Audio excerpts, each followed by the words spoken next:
Travis Reier and Charlie Potter, the BamaOnline.com staff, with another edition of Instant Analysis. And Charlie, the Crimson Tide, back at work inside the Hank Crisp indoor facility the last few days as preparations for the college football playoff semifinal with Michigan State is underway, and so far so good in terms of guys showing back up after the 10-day break, looking healthy, looking rejuvenated and refreshed. Yeah, I mean, I haven't spotted anybody that hasn't been out here.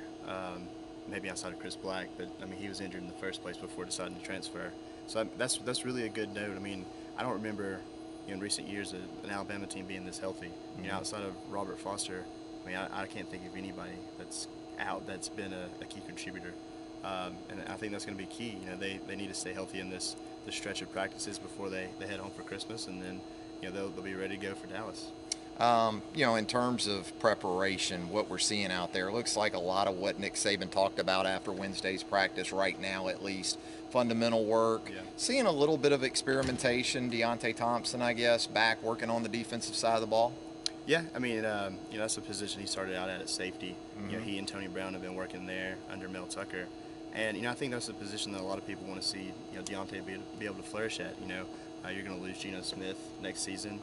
And, Ronnie Harrison is a guy that can step in there, but it doesn't hurt to have depth, which is something that position's kind of lacked in recent years. Absolutely. And outside of that, I mean, I agree with you in terms of what they're doing on the practice field. I mean, we even asked the players yesterday, how much have you seen of Michigan State, and whether they're telling the truth or not. They admitted not much. They've seen a little bit, but we don't see any scout team jerseys or anything like that. They're really working on themselves and trying to get better in that regard. A new face that we have seen at practice is the new defensive coordinator, the successor to Kirby Smart, Jeremy Pruitt, out there sort of checking things out, limited in what he can do.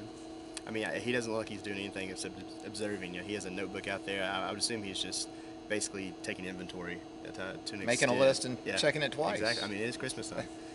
But yesterday we saw him exclusively with the inside linebackers, and today he was moving around a little bit more, walking around the edge of the sideline and spending a lot of time with the defensive backs too. So, like I said, I think he's just seeing what he has to work with.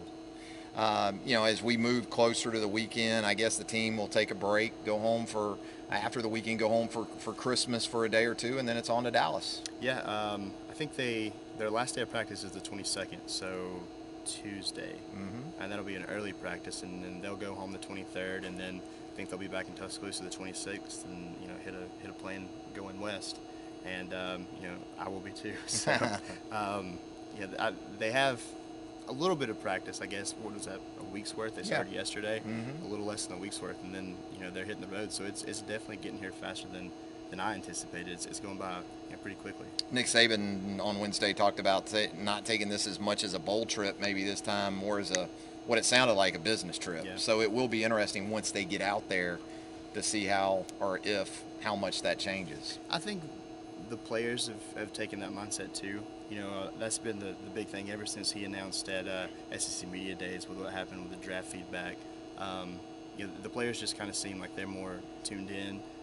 Derrick Henry came up yesterday, and he's been gushing over his teammates over winning the Heisman Trophy.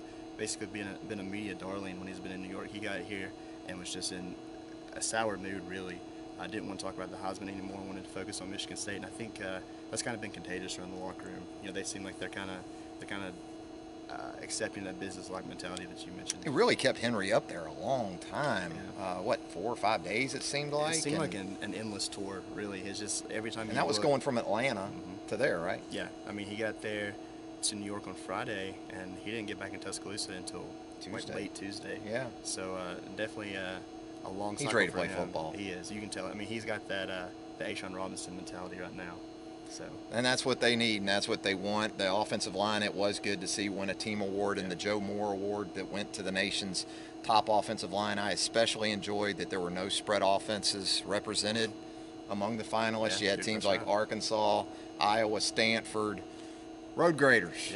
Yeah. You don't need to be an air raider to apply here for that award. So a nice award, nice recognition for a group that, frankly, has taken a while in coming along. If this is the 2015 Joe Moore Award winner, if it had been around in 2012, 2011, Alabama would have multiples at this point, because not to take anything away from what they've done, This isn't the best collective effort we've seen from an Alabama offensive line. It probably speaks to the job Mario Cristobal's done in kind of progressing them and moving them forward. Yeah, I mean, from the beginning of the season, it looked like things were going to be pretty shaky at best.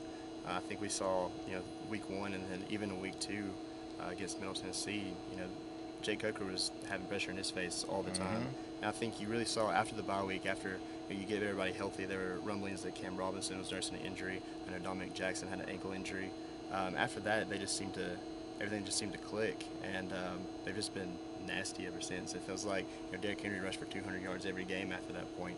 So I don't know if the guys looked at the overall body of work, but what they were able to do at the end and produce a Heisman Trophy winner, I think that had a lot to do in the voters' eyes. And deserve to be represented. And I think they also started to gear everything towards the strengths of the offense in general. Yeah. Run the football and not as much pure pocket passing with Jacob Coker. Did some more things to help him, I think, from that standpoint. We're in Coleman Coliseum. Need to talk about Alabama men's basketball. Nice win on Wednesday night. Not a big crowd, but about what you would expect on a rainy Wednesday night during the holiday season. Students are gone.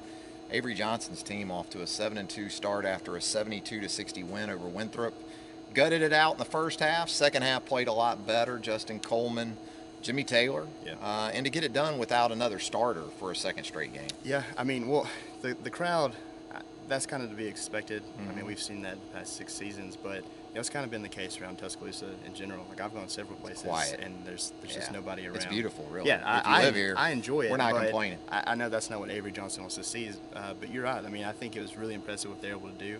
And I mean, I don't think you should discount this Winthrop team. I mean, their starting point guard, Kenyon Johnson, might have been the best player on the floor. Mm-hmm. And he was unbelievable. For Alabama to squeak out that win and actually do it pretty handily in the end, without Dazon Ingram, without Shannon Hale, I think speaks to the grit of this team and what, I guess, a new attitude that Johnson's brought here. Yeah, they battled through it, and you're right about Johnson for Winthrop. He was worth the price of admission. They did a better job on him in the second half, kind of limited him a little bit. But, yeah, a nice win for Avery Johnson and his team as they prepare now for Oregon on Monday in Birmingham. Should be a better crowd. I'm expecting a little bit stir-crazy at that point, people wanting to get out. Located there in Birmingham, whether you're in Huntsville, Montgomery, Tuscaloosa, East Alabama, you can get there, and should be a fun game, and they deserve a good turnout at this point. And not only that, it's going to be a good matchup. Oregon's a sound team, and that's going to be a tough challenge for Alabama, especially if Hale doesn't get back on the court.